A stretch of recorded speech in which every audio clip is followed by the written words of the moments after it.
আমাদের পহেলা বৈশাখের সকালের খাবার এই দেখেন আলু ভর্তা, তারপর হচ্ছে ইলিশ মাছ ভাজা। আসলে এখানে 3টা প্লেট আমি আর আমার 2 মেয়ে খাবো। এখন আমার হাজব্যান্ড স্কুলে চলে গেছে, তা আমাদের স্কুলে রেলি বের হবে, তাই স্কুলে চলে গেছে, আমি যেতে পারি নাই।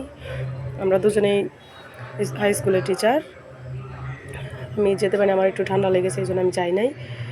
তো স্কুলে গিয়ে স্যারদের সাথে পান্তা ইলিশ খেয়েছে, তা এখন আমাকে বলছে তোমরা খেয়ে নাও, তাই আমি আমার মেয়েরা একসাথে খেতে বসছি। আসলে দেখেন পেঁয়াজ, কাঁচা লঙ্কা, লবণ সব কিছু নিয়েছি। এখন আমরা খাওয়া শুরু করব।